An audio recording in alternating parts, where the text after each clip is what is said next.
तो दोस्तों उसके बाद हम बात करते हैं मैनेज फ्लोटिंग एक्सचेंज सिस्टम की।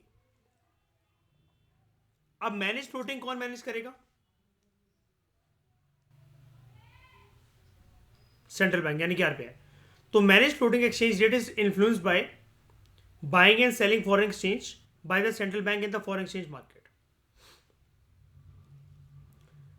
RBI. It is in essence flexible exchange rate which is determined by market forces but called managed floating exchange rate। मतलब देखो वो कह रहा है कि वैसे तो ये फ्लेक्सिबल एक्सचेंज रेट ही है जो कि मार्केट फोर्सेस के द्वारा, डिमांड सप्लाई के द्वारा मैनेज करा जा रहा है, लेकिन इसको मैनेज फ्लोटिंग हम इसलिए कहते हैं because central bank influences the rate through intervention to reduce fluctuation in the rate. अब आपका डाउट यहां से क्लियर हो जाएगा प्रीवियस लेक्चर का। मैंने आपको यहां पर बोला कि सरकार सॉरी सेंट्रल बैंक इसको नीचे लाने की कोशिश करेगा जब ये बहुत ऊपर चला गया है, और जब ये बहुत नीचे चला गया तो उसको उठाने की कोशिश अगेन सेंट्रल बैंक करेगा बाइंग एंड सेलिंग कर कर। लेकिन जब मैंने आपको यहां पर ये कंसेप्ट पढ़ाया फ्लेक्सिबल या फ्लोटिंग एक्सचेंज रेट का, तब आप शायद से कंफ्यूज हो गए होगे कि मैंने आपको ये बोला था कि गवर्नमेंट और सेंट्रल बैंक फ्री विल के ऊपर छोड़ देते हैं इंडिविजुअल के, कि वो आराम से अपने डिमांड सप्लाई के बेसिस पर यहाँ पर ट्रेड कर सकते हैं। लेकिन आप कहोगे तो दो तरफा बात होगी। सर एक चीज डिसाइड करके बोलो ना, कि या तो मार्केट के डिमांड एंड सप्लाई स्ट्रक्चर के बेसिस पर ये चार्ट घूम रहा है, या फिर सेंट्रल बैंक इसको ऊपर नीचे कर रहा है। तो मैं कहूंगा ना ही पहली बात ठीक है ना ही दूसरी बात ठीक है। हमारे देश के अंदर जैसे कि ना ही हमने सोशल इकोनॉमी का मॉडल अपनाया पूरी तरीके से, ना ही कैपिटलिस्ट इकोनॉमी का मॉडल अपनाया, हमने अपनाया मिक्स इकोनॉमी का मॉडल। तो यहां पर क्या है, ना ही हमारे देश में flexible floating exchange rate system है पूरी तरीके से, ना ही फिक्स एक्सचेंज रेट सिस्टम है पूरी तरीके से। हम जो यूज करते हैं हमारे देश में क्या यूज करते हैं, मैनेज फ्लोटिंग एक्सचेंज रेट, जहां पर क्या है, मतलब मार्केट फोर्सेस की बेसिस पर जो है फॉरेन एक्सचेंज के अंदर ट्रेडिंग चलती रहती है। लेकिन सेंट्रल बैंक जो है वो इंटरवेंशन अपनी करता है, दिखाता है, ताकि फ्लक्चुएशन जो है रेट के अंदर उसको मैनेज करा जा सके। When foreign exchange rate is too high, central bank it start selling foreign currency from its reserves of foreign exchange. आप लोग मुझे बताना,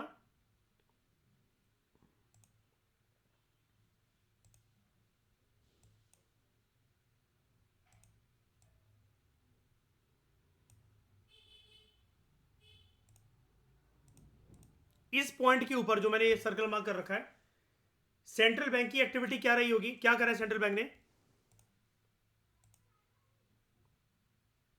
क्या कर रहा है इस पॉइंट पर?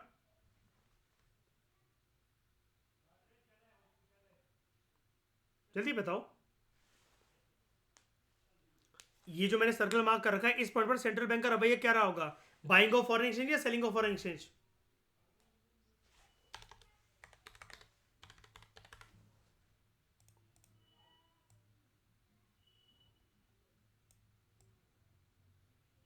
सेलिंग।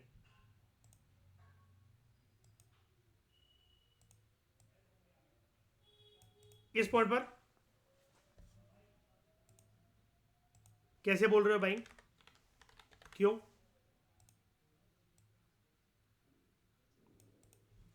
हाँ नहीं, और एक हद से ज्यादा गिरना नहीं देना चाहती सेंट्रल बैंक, क्योंकि फिर इन्वेस्टमेंट डिस्करेज होंगी, है ना, और हाँ, बहुत कुछ हो जाएगा, मतलब उसे रिपरकशन तो बहुत निकल सकते हैं।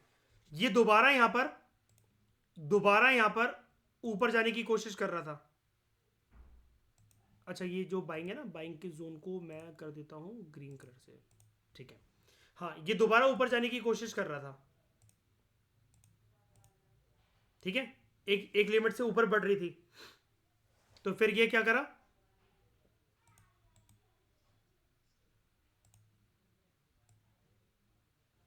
सेलिंग कर दिया, ठीक है।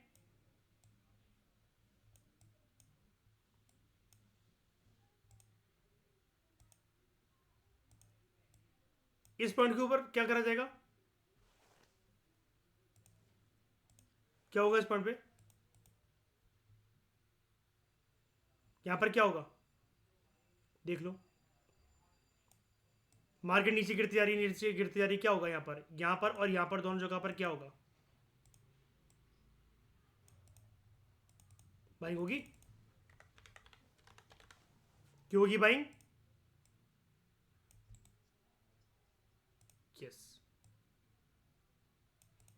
और ये सब कुछ कौन इन्फ्लुएंस कर रहा है? ये बाइंग सेलिंग आप लोगों ने खुद ही आंसर दिया, बताओ। यानी कि अगर मैं इस केस के ऊपर बनाऊं, क्लोन क्लोन,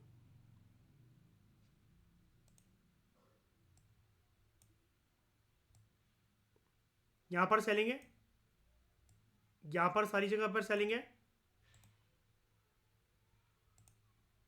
यहां पर सेलिंग है, यहां पर सेलिंग है, इधर बाइंग है,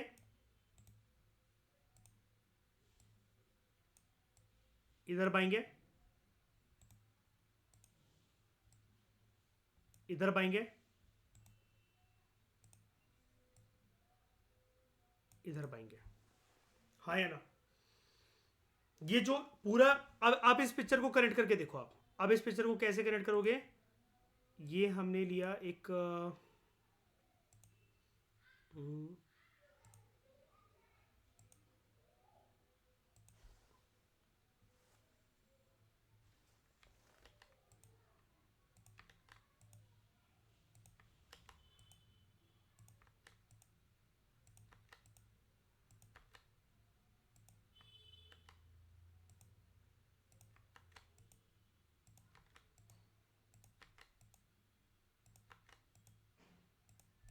बन रहे, buying selling buying selling buying selling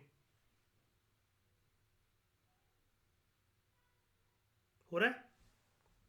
तो मेरा सवाल ये आपसे, ये buying zone selling zone buying zone selling zone ये जितने भी बन रहे हैं, इसको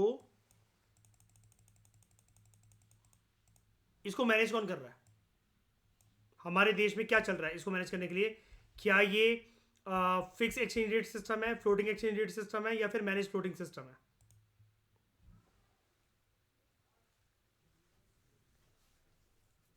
मैनेज फ्लोटिंग है, मैनेज फ्लोटिंग। आरबीआई इंटरवीन करता है क्योंकि, राइट, आरबीआई क्योंकि इंटरवीन करेगा अगर कोई भी चीज बिगड़ेगी या चेंज होगी, राइट। मतलब प्राइस अगर बहुत ज्यादा ऊपर जाएगा प्राइस, या फिर बहुत ज्यादा नीचे आएगा, तो central bank start selling foreign currency from its reserve of foreign exchange on the other end when exchange rate is too low. कहां पर है? लो लो लो लो लो, यहां पर लो, यहां पर लो, लेकिन यहां पर तो बहुत लो है, और इधर भी इनफैक्ट यहां पर तो बल्कि इधर तक चला गया था। एक्सचेंज रेट इज टू लो, क्योंकि ये देख रहे हो ना, ये यहां से बढ़ना स्टार्ट हुआ है, ये नीचे नीचे आ रहा था, थोड़ा सा ऊपर गया, नीचे आया, उधर के बाद यहां पर बहुत अच्छी बाइंग करी है सेंट्रल बैंक ने, ठीक है। तो व्हेन एक्सचेंज रेट, कहाँ गया, when exchange rate is too low, central bank starts buying foreign currency in the market. हुई बाइंग, दोबारा नीचे था बाइंग, नीचे था बाइंग, नीचे आया बाइंग, नीचे आया बाइंग, ऊपर गया सेलिंग, ऊपर गया सेलिंग, ऊपर गया सेलिंग, क्योंकि उसको एक रेंज में रखना है। रेंज में क्यों रखना है, इसकी पूरी कहानी है।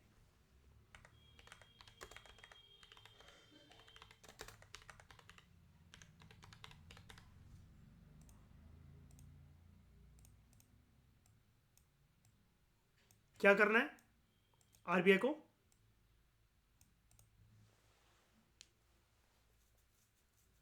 To maintain stability, right.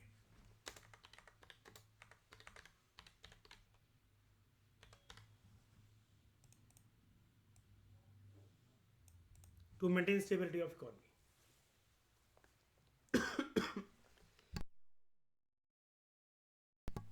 Clear? In this way the central bank manages floating exchange rate, कैसे?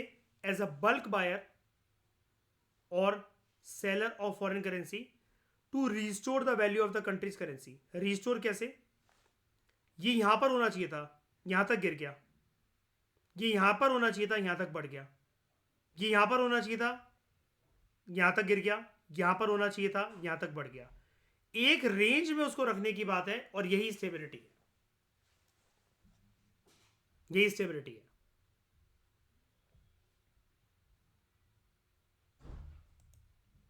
आपको इसके अंदर बहुत शार्प टर्न्स ना बहुत rarest of the rare case में दिखेंगे, शार्प टर्न्स। और देखिए भी, कभी भी मार्केट अगर आपके सामने यूएसए आईएनआर की इतनी गिर जाए या फिर इतनी बढ़ जाए, ये बेस्ट टाइम होता है। आप यहां पर या तो सेलिंग कर दो या यहां बाइंग कर दो। आपको दिख रहा है कि यार ये कुछ ज़्यादा ही ऊपर चला गया चार्ट यार, बहुत ज़्यादा ऊपर चला गया, बहुत ज़्यादा फ्लक्चुएशन था। ये तो फिर भी डेली का चार्ट है, वीकली बेसिस पर अगर आप देखोगे तो आपको ज़्यादा बेटर पिक्चर क्लियर मिलेगी। ये एक ही कैंडल एक ही वीक को रिप्रेजेंट कर रही है।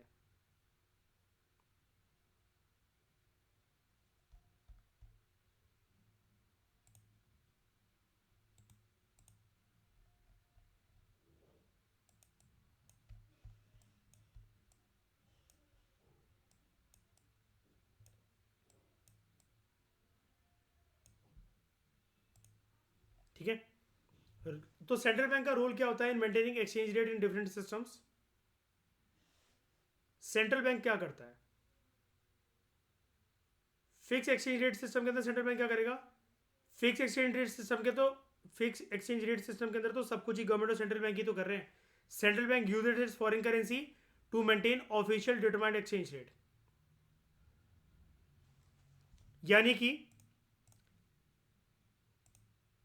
पिछले महीने सैटरडे 11 नवंबर से लेकर मंडे 11 दिसंबर तक 83.38, 83.30, 83 पर जो वैल्यू जो रखी गई है वो किसने रखी है? 83 पॉइंट ही तो चेंज हुआ है। 83 की जो वैल्यू है कि $1 83 का ही है, ये किसने किसने कोशिश करी है मेंटेन करने की है? देखो कोशिश ही कर सकता है सेंट्रल बैंक भी। हाँ, बहुत ज़्यादा बढ़ेगा तो रोकने की कोशिश भी करेगा, लेकिन बात हमेशा इकोनॉमी के अंदर कोशिश की ही होती है। अगर क्योंकि आप कहो ना हर चीज़ छोट छोट होती है, तो अमेरिकन गवर्नमेंट पागल नहीं है कि 2008 का फाइनेंशियल क्राइसिस होने दिया था। सेंट्रल बैंक हमेशा कोशिश कर सकता है। और अमेरिका के अंदर वो चीज़ इसलिए भी होनी थी क्योंकि वो ज़्यादा ही कैपिटलिस्ट कैपिटलिस्ट अपने आप को बनते हैं। ठीक है, हमारे यहाँ फिर भी मिक्स इकोनॉमी मॉडल के चलते government time to time intervene करती है बहुत सारे मैटर्स में। तभी तो हमारे जो मौलिक अधिकार हैं वो भी तो ऐसे नहीं होते हैं कि अनलिमिटेड हो। उसके ऊपर भी क्या कहते हैं प्रॉपर तरीके से वो होते हैं, रीजनेबल रिस्ट्रिक्शंस होती हैं। और फालतू का कोई फंडामेंटल राइट नहीं दे रखा है। Right to carry gun even हमारे देश में क्या लीगल राइट है? लीगल राइट है?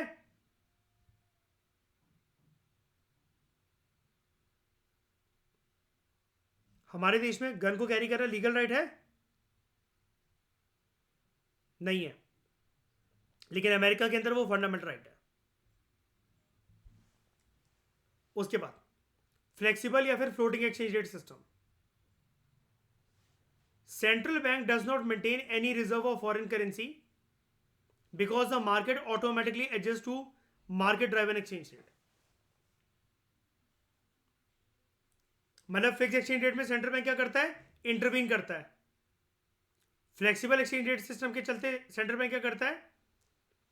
वो अपने पास कोई फॉरेन करेंसी मेंटेन करके नहीं रखता, मार्केट में फ्री फ्लो होने देता है उस फॉरेन करेंसी को, फ्री तरीके से उसका डिमांड एंड सप्लाई जो है वो डिटरमाइन हो। और मैनेज फ्लोटिंग को लेकर कैसे चलता है? इन दोनों के कॉम्बिनेशन से, मतलब फिक्स एक्सचेंज रेट और फ्लेक्सिबल एक्सचेंज रेट के कॉम्बिनेशन से बनता है manage floating, right? Short term volatility exchange rate के अंदर मतलब ना आए, उसको मिटिगेट करने के लिए central bank enters foreign exchange market to buy और sell foreign currency in order to control fluctuations and volatility in the market. ये जो मैनेजमेंट है कैसे आती है? It comes in the form of providing reserve of foreign currency in case of deficiency in BOP. अगर मतलब balance of payment अगर हमारा डेफिसिट के अंदर जा रहा है तो फॉरेन करेंसी के रिजर्व प्रोवाइड करना। और अगर सरप्लस में है बैलेंस ऑफ पेमेंट तो एक्स्ट्रा जो भी फॉरेक्स रिजर्व पड़ा हुआ है उसको मॉप अप करना। मॉप का मतलब होता है झाड़ू पोछा करना, वैसे पोछा लगाना होता है। तो यानी कि उस एक्स्ट्रा पैसे को, उस एक्स्ट्रा फॉरेन एक्सचेंज को लपेट लेना, अपने पास रख लेना। ओके, इतनी बात क्लियर हो गई आपको? अब मैं आपको लास्ट टॉपिक करवाता हूं, appreciation versus revaluation of currency. यहां तक कोई डाउट किसी को? कैसा भी कोई doubt?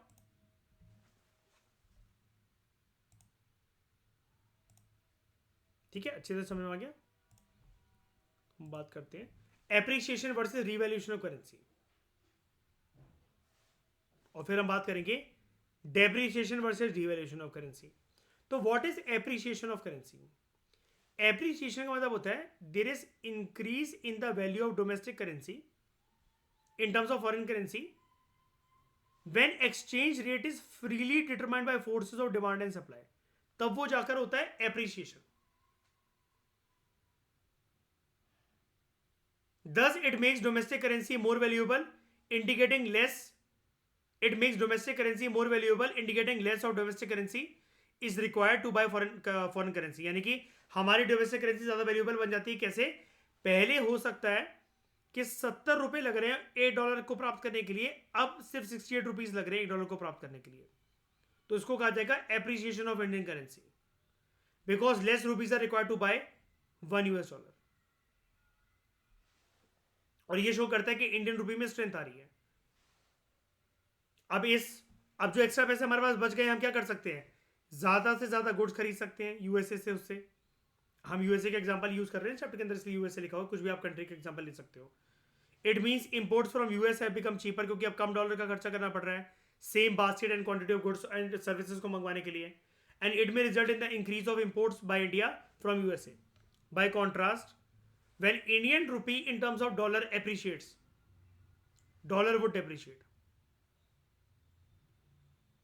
In short, lower exchange rate like $1 is equal to 68 rupees instead of 70 rupees means Indian currency appreciate हुई है। मतलब रूल आपको, राइटर आपको रूल ये समझा रहा है, जब भी हमारे केस में अगर इंडियन करेंसी की वैल्यू एप्रिशिएट होगी तो ऑटोमेटिकली यूएसए के डॉलर के ऊपर उसका क्या रिपरकशन होगा, या सामने जो भी फॉरेन करेंसी है उसकी वैल्यू एप्रिशिएट होगी साइमल्टेनियसली कि डेप्रिशिएट होगी।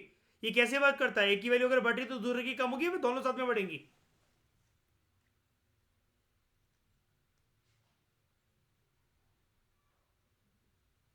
बताओ।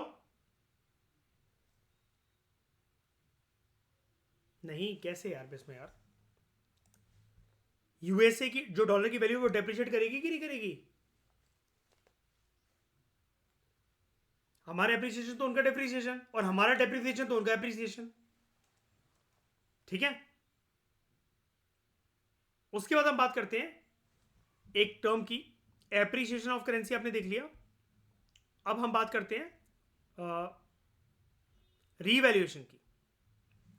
When a country raises the value of its currency in terms of foreign currency under fixed exchange rate system, उसको बोला जाता है रीवैल्यूएशन। कोई फर्क नहीं है, दोनों में हमारी कंट्री की करेंसी की वैल्यू स्ट्रांग हो रही है, लेकिन एप्रिसिएशन जो टर्म है वो किसके लिए यूज होता है?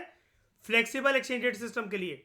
मार्केट के जो फोर्सेस है डिमांड सप्लाई के, वो अपने आप मैनेज कर रहे हैं, जबकि रीवैल्यूएशन में क्या है? कौन इंटरवीन कर रहा है? Government and central bank. तो रीवैल्यूएशन का इफेक्ट आपको राइटर यहां पर ये कह रहा है, इट इज बिल्कुल same as that of appreciation, although both appreciation and revaluation it convey the same thing. क्या? Rise in the value of domestic currency in terms of foreign currency, लेकिन they take place in different regimes. कैसे? Revaluation government के द्वारा करी जाती है in fix exchange rate system, जबकि appreciation it occurs in flexible exchange rate system on the basis of demand and supply. ठीक है, flexible exchange rate system in free flexible exchange rate in free exchange rate depending upon the forces of demand and supply. Similarly हम बात करते हैं depreciation devaluation. तो depreciation क्या होगा? अगर एप्रिसिएशन था फ्लेक्सिबल वाला तो डेप्रिसिएशन भी फ्लेक्सिबल के अंदर, और डिवैल्यूएशन था हमारा उसके अंदर, ये सॉरी डेप्रिसिएशन एप्रिसिएशन की तरह होगा कौन से एक्सचेंज रेट सिस्टम के अंदर? फ्लेक्सिबल। और रीवैल्यूएशन डिवैल्यूएशन कहां पर? फिक्स्ड। तो Indian rupee plunge to all time low of 74.48 against US dollar. ठीक है, इकोनॉमिक टाइम्स की एक रिपोर्ट थी। अब डेप्रिसिएशन का मतलब क्या होता है? इसको छोड़ोगे, किसी काम का नहीं आपके, पहले आप ये समझो। It is a fall in the value of domestic currency in terms of foreign currency under a system of flexible exchange rate, यानी कि market determined rate of exchange। depreciation का मतलब क्या होता है? Higher price of foreign currency in terms of domestic currency indicating fall in the value of domestic currency, fall in the value, यानी कि अब आपको $8 की प्राप्ति के लिए ज्यादा रुपए खर्च करने पड़ रहे हैं कि कम रुपए? अभी तक आपको अगर ₹65 का $8 पड़ रहा था और मैं कह दूं कि आपका जो रुपी है वो डेप्रीशिएट हो गया, तो यानी कि वैल्यू कितनी पहुंचेगी? 64, 65 से कम हो जाएगी, 65 से ज्यादा ज्यादा हो जाएगी। तो ये क्या इंडिकेट कर रहा है? हमारी जो डोमेस्टिक करेंसी है उसकी स्ट्रेंथ बढ़ी है कि कम हुई है? वो वीक हुई है, वो वीक हुई है। It makes domestic currency less valuable as more of domestic currency is required to buy foreign currency. Thus, foreign currency becomes costly. As a result, import will fall, leading to fall in the demand for domestic currency. Similarly, tourism to that country will be discouraged, leading to fall in the demand for foreign currency. Impact क्या होगा Indian imports? Impact क्या होगा Indian imports के ऊपर? क्योंकि foreign currency costly हो गई है हमारे इस केस में, डेप्रिसिएशन के केस में, it will lead to fall in the demand for foreign goods, import of foreign currency. Similarly tourism to a foreign country will be discourage, लोग नहीं जाएंगे क्योंकि महंगा पड़ रहा है उनको बाहर जाना. एक्सपोर्ट के ऊपर क्या इंपैक्ट होगा? अगेन ये value of our rupee in terms of US dollar, it falls from 68 to 70 rupees. अब देख रहे हो ऐसा क्यों बोल रहा है? It falls from 60 to 70 rupees, यानी कि अब ₹2 एक्स्ट्रा खर्च करने पड़ रहे हैं हमें $1 की प्राप्ति के लिए. तो it will be called as depreciation of Indian rupee. Alternatively we can say that Indian rupee depreciates when price of $1 rises from 68 rupees to 70 rupees. तो Indian goods have become cheaper for American, जो कि एक same dollar को use करके अब वो ज्यादा goods ले सकते हैं इंडिया से. तो इस केस में सब कुछ बेकार है, हमारी वैल्यू जो है वो कम हो गई है as compare to American dollar. लेकिन फिर भी अमेरिकन जो है इस केस में इंडियन गुड्स की ज़्यादा डिमांड को क्रिएट करते हुए भारत का एक्सपोर्ट बढ़वाएंगे. In short, higher exchange rate like $1 is equal to 70 instead of 68, it means depreciation of Indian currency. इस केस में सिर्फ क्या अच्छा होता है? एक्सपोर्ट बढ़ जाता है. और अच्छी बात क्या होती है? इंपोर्ट गिर जाता है ना. एक ही बात है, इंपोर्ट गिर गया तो एक्सपोर्ट बढ़ेगा. Depreciation versus devaluation both imply a fall in the value of domestic currency in terms of foreign currency. Devaluation जो होता है, it is a fall in the value of domestic currency in terms of foreign currency under fixed exchange rate system, but depreciation is under floating, यानी कि market determined exchange rate of system. जब government होती है, जो central bank है हमारे देश के अंदर, जैसे आरबीआई है, when government of a country officially lowers the value of its currency in terms of foreign currency, it is called as devaluation. Depreciation is fall in the external value of domestic currency. It is a fall in the external value of a domestic currency when exchange rate is freely determined by forces of demand and supply. तो devaluation का effect जो होता है, it is same as that of depreciation. Although both depreciation and devaluation mean same thing, that is a fall in the value of domestic currency in terms of foreign currency. लेकिन दोनों के अंदर difference क्या है? Devaluation takes place in fixed exchange rate system, depreciation in flexible exchange rate system. तो export कैसे promote करे जा सकते हैं? कंट्री की वैल्यू को डिवेल्यूट करते हुए, क्योंकि सामने वाली कंट्री के लिए होम कंट्री यानी कि हमारी कंट्री के गुड्स क्या हो जाएंगे? चीपर हो जाएंगे, है ना.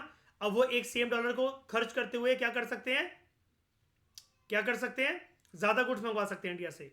तो devaluation, that is fall in the value of domestic currency in terms of foreign currency of a country, it encourages exports, promotes export of a country because domestic goods cheap हो गए.